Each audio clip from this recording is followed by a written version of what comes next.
नमस्कार, स्वागत है आपका। मैं हूं अनामिका पांडे। गायत्री सुबह इस बुलेटिन में साथ है, लेकिन इस वक्त की अहम खबर आपको बता दें। दरअसल शराब घोटाला मामले में दिल्ली के मुख्यमंत्री अरविंद केजरीवाल को ईडी ने एक बार फिर समन भेजा है। ये नवा समन है। इसके पहले 8 समन को इग्नोर कर चुके हैं, इलीगल बताते रहे हैं अरविंद केजरीवाल। लेकिन अभी भी जो समन भेजा गया है उस पर पेश होने पर अरविंद केजरीवाल के सस्पेंस बरकरार है।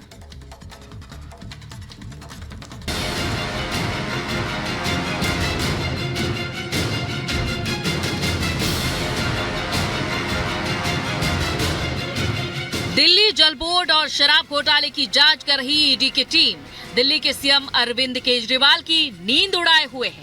एक तरफ CM Arvind Kejriwal ED team से छुटकारा पाने के लिए कोर्ट से फरियाद लगा रहे हैं, तो दूसरी तरफ ईडी उन्हें पूछताछ के लिए समन पर समन भेज रही है। इसी कड़ी में प्रवर्तन निदेशालय की टीम ने रविवार के रोज सीएम केजरीवाल को नवा समन भेज दिया, जिसके बाद आम आदमी पार्टी हमलावर हो गई।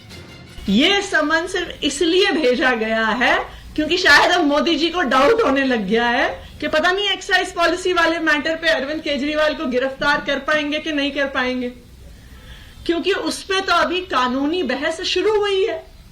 तो इसलिए ऐसा लगता है कि गिरफ्तारी करने के लिए कोई बैकअप प्लान की शुरुआत हो रही है। आम आदमी पार्टी का आरोप यह है कि जांच तो बहाना है। दरअसल इस सारी कवायद के पीछे बीजेपी सरकार है, जो किसी भी कीमत पर लोकसभा चुनाव से पहले केजरीवाल को गिरफ्तार करना चाहती है। हालांकि शराब घोटाले से जुड़े ईडी के 8 समन को नजरअंदाज कर चुके सीएम केजरीवाल को पूछताछ से परहेज क्यों है और वो पूछताछ के लिए ईडी दफ्तर कब आएंगे, केजरीवाल ने इस पर बात नहीं की है, जिसे लेकर बीजेपी लगातार केजरीवाल की नीयत पर सवाल उठा रही है। आज 9वां समन है और जल बोर्ड घोटाले में एक नया चलाया है। अभी शराब घोटाले का तो चल ही रहा है, उसके साथ साथ जल बोर्ड घोटाले का सीधे सीधे अरविंद केजरीवाल जी को समन गया है। मेरा मानना है कि कानून सख्ती से अपना काम करे, दिल्ली का बच्चा बच्चा यही चाहता है। वहीं बीजेपी के आरोपों से इतर ईडी ने भी शराब घोटाले की जांच की रफ्तार तेज कर दी है और इस सिलसिले में तेलंगाना के पूर्व सीएम केसीआर की बेटी के कविता की गिरफ्तारी हो चुकी है और ईडी पूछताछ के लिए कोर्ट से उनके 1 हफ्ते की रिमांड लेने में भी कामयाब रही है। सूत्रों की माने तो केजरीवाल को ईडी का भेजा गया ये नवा समन इस मामले में ईडी के आगे की आक्रामक कार्रवाई की एक झलक है और बीजेपी नेता भी यही कह रहे हैं कि बार बार समन को नजरअंदाज करने का नतीजा अरविंद केजरीवाल को जरूर झेलना होगा। जिस प्रकार कल कोर्ट में स्वयं वो पिछली गलतियों के लिए बेल लेके आए, तो 8 समन पे ना जाना ही जेल का रास्ता दिखा देता है। अगर उसमें आपने बेल ले लिया तो आगे अगर आप फिर से ऐसी कोई कानून की अवहेलना करते हैं तो मुझे लगता है कि फिर तो किसी गवाह की भी आवश्यकता नहीं, किसी बयान की भी आवश्यकता नहीं। He should be punished. वहीं आम आदमी पार्टी मामला कोर्ट में होने का हवाला देकर सीधे ईडी की मंशा पर ही सवाल उठा रही है, लेकिन इसमें कोई शक नहीं है कि जिस तरह से ईडी के हर समन पर आम आदमी पार्टी में खलबली मचती दिख रही है, वो ये बताने के लिए काफी है कि कहीं न कहीं आप नेताओं को भी केजरीवाल की गिरफ्तारी की आशंका डरा रही है कि किसी न किसी तरीके से चुनाव से पहले अरविंद केजरीवाल को जेल में डाल दो, अरविंद केजरीवाल को कैंपेन करने से रोक दो।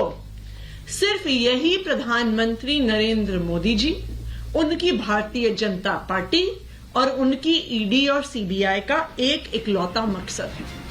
आपको बता दें कि पूछताछ के लिए हाजिर नहीं होने को लेकर ईडी सीएम केजरीवाल के खिलाफ दिल्ली के राव जमनी कोर्ट में 2 शिकायतें दर्ज करवा चुकी है और कल ही इस मामले में कोर्ट के सामने केजरीवाल की पेशी हुई थी, जिसके बाद कोर्ट ने इस मामले में केजरीवाल को कोर्ट में पेशी से छूट भी दी है। हालांकि इस मामले में ईडी की शिकायत पर 1 अप्रैल को सुनवाई होनी है, लेकिन इससे पहले जिस तरह से ईडी सीएम केजरीवाल को समन पर समन भेज रही है, उससे आम आदमी पार्टी के मुखिया और उसके तमाम नेताओं की बेचैनी बढ़ चुकी है। Bureau report, Republic Bharat. तो ईडी के 2 समन, आम आदमी पार्टी सवाल उठा रही है, लेकिन इधर बीजेपी ने बड़ा हमला किया। मनोज तिवारी ने कहा कि आम आदमी पार्टी भ्रष्टाचार से भरी है। अरविंद केजरीवाल जानते हैं कि उन्होंने क्या किया है और अगर कुछ नहीं किया है तो फिर डर क्यों रहे हैं, ये कह रहे हैं मनोज तिवारी। बड़ी खबर आपको बता दें, बीजेपी का बड़ा हमला आम आदमी पार्टी पर, अरविंद केजरीवाल पर। आम आदमी पार्टी भ्रष्टाचार से भरी है। मनोज तिवारी बीजेपी के सांसद ने किया बड़ा हमला और ये कहा कि अरविंद केजरीवाल को पता है उन्होंने क्या किया। अगर पाक साफ हैं तो फिर डर क्यों रहे हैं। ईडी की तरफ से एक और सम्मन अरविंद केजरीवाल को दिया गया। 2 सम्मन दिए गए हैं, एक शराब घोटाला मामले में और दूसरा दिल्ली जल बोर्ड घोटाला मामले में। इस पर आम आदमी पार्टी के सवाल, लेकिन बीजेपी कैसे हमला कर रही है, सुनिए मनोज तिवारी को। इस वक्त हमारे साथ बातचीत करने के लिए बीजेपी से सांसद मनोज तिवारी हैं। सर, 1, 2, 3, 4 नहीं बल्कि 9 समन लगातार, और अभी तक ईडी के सामने पेश नहीं हुए, क्या कहेंगे इस पे? मैं समझता हूं कि कानून की धज्जियां उड़ाना इसी को कहते हैं। समाज को गलत संदेश देना, कानून ना पालन करने के लिए प्रेरित करना, ये कितना बड़ा अपराध है उस व्यक्ति का जो इस शपथ के साथ आते हैं मुख्यमंत्री पद का कि मैं संविधान के प्रति सच्ची श्रद्धा रखूंगा।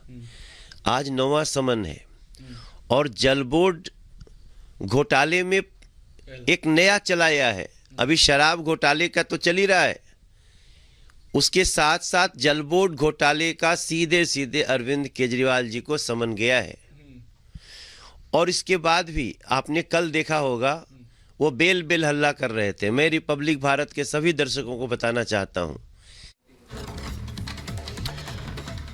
वहीं उत्तर प्रदेश के सीएम योगी आदित्यनाथ रामपुर पहुंचे, जहां पर विपक्ष पर जमकर निशाना साधते हुए सीएम योगी आदित्यनाथ नजर आए। क्या कुछ उन्होंने कहा, इस 1 मिनट की रिपोर्ट में आपको दिखाते हैं। सीएम योगी आदित्यनाथ शनिवार को रामपुर में जनसभा को संबोधित करने पहुंचे थे।